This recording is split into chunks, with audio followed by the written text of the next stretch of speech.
آج ہم ایک بہت ہی حساس موضوع پر بات کر رہے ہیں۔ اسرائیل اور ایران کے درمیان جو کشیدگی بڑھتی جا رہی ہے، ہمارے پاس جو معلومات ہے وہ جون 2025 کے کچھ دھماکہ خیز واقعات اور ایک ممکنہ بڑی جنگ کے خطرے پر مرکوز ہیں۔ تو آج کی گفتگو کا مقصد یہی ہے کہ سمجھیں کہ یہ واقعات کیا تھے، رد عمل کیا رہا اور آگے کیا ہو سکتا ہے۔ جی بالکل، اور یہ جائزہ جو ہے یہ فراہم کردہ معلومات کی روشنی میں صورتحال کی آپ سمجھیں نزاکت اور اس کے جو گہرے اثرات ہو سکتے ہیں ان کو سمجھنے کی ایک کوشش ہے۔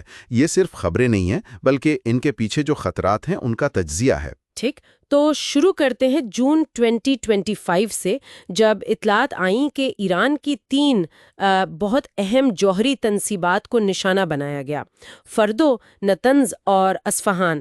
کچھ ذرائع تو یہ بھی کہہ رہے ہیں کہ اس میں امریکہ اور اسرائیل وہ مل کر ملوث تھے۔ جی، اور یہ بات بہت اہم ہے کہ یہ کوئی اتفاقی واقعہ نہیں تھا۔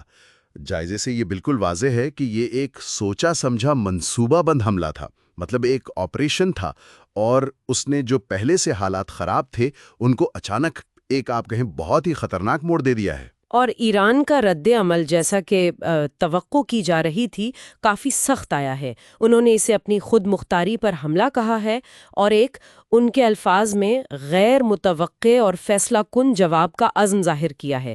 یہ صرف باتیں نہیں لگ رہی۔ نہیں، بالکل یہ صرف الفاظ نہیں ہیں، زمینی سطح پر بھی تیاریاں نظر آ رہی ہیں۔ اطلاعات ہیں کہ ایران نے اپنی سرحدوں کے قریب میزائل سسٹمز کی نقل و حرکت شروع کر دی ہے۔ دوسری طرف اسرائیلی فضائیہ کی بھی غیر معمولی مشقیں چل رہی ہیں، اور ایک جو بڑا خطرہ ہے وہ یہ کہ حزب اللہ اور حماس جیسے جو علاقائی گروپس ہیں وہ بھی شاید اس میں شامل ہو جائیں۔ ہاں، جس سے یہ تنازع اور پھیل سکتا ہے۔ بالکل، پھر یہ قابو سے باہر ہو سکتا ہے۔ اچھا، عالمی سطح پر کیا ہو رہا ہے؟ اقوام متحدہ کا تو سنا ہے ہنگامی اجلاس بھی ہوا۔ جی، اجلاس تو ہوا ہے، اور چین، روس، ترکی جیسے ممالک وہ بیچ بچاؤ کی کوشش کر رہے ہیں، ثالثی کی پیشکشیں کر رہے ہیں۔ تو کیا سفارت کاری کے لیے کوئی راستہ ہے، کوئی امید ہے؟ دیکھیں، یہ اس وقت سب سے بڑا سوال ہے۔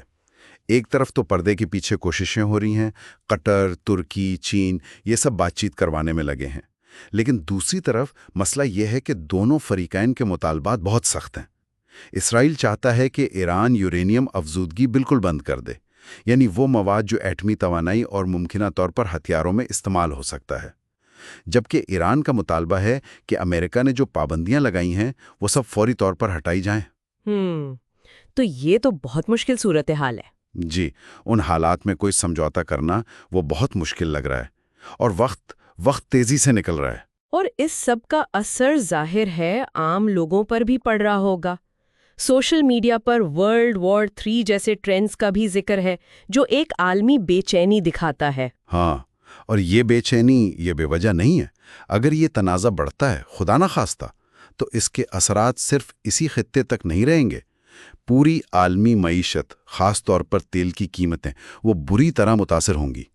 عالمی امن کا جو نازک توازن ہے وہ بگڑ سکتا ہے، اور ایک اور خطرہ جو نسبتاً نیا ہے مگر بہت تباہ کن ہو سکتا ہے وہ ہے سائبر جنگ کا۔ سائبر جنگ؟ مطلب یہ کہ اہم انفراسٹرکچر جیسے بجلی کے نظام، بینکنگ، ہوائی جہازوں کے نیٹ ورکس، ان سب کو نشانہ بنایا جا سکتا ہے، انہیں مفلوج کیا جا سکتا ہے۔ یہ تو بہت خوفناک ہے۔ جی، تو مجموعی تصویر یہ ہے کہ ایک طرف سفارتکاری ہے جو بہت سست ہے یا شاید ناکام ہو رہی ہے، اور دوسری طرف فوجی تیاریاں ہیں جو بہت تیزی سے آگے بڑھ رہی ہیں۔ صورتحال واقعی ایک آپ کہیں بہت ہی نازک موڑ پر ہے۔ کچھ تجزیہ کار تو اسے انسانیت کا امتحان کہہ رہے ہیں۔ اور جو بات سب سے اہم نکل کر آتی ہے وہ یہ کہ اب فیصلے کرنے کا وقت ہے، اور یہ فیصلے طاقت سے نہیں بلکہ حکمت سے ہونے چاہیے، ورنہ تاریخ شاید معاف نہ کرے۔ یہاں ہم اپنے سننے والوں کے لیے ایک سوال چھوڑ جاتے ہیں: کیا عالمی برادری کا دباؤ یا پھر کسی ایک فریق کی طرف سے صورتحال کا غلط اندازہ لگانا، کیا یہ چیزیں اس بحران کا رخ بدل سکتی ہیں؟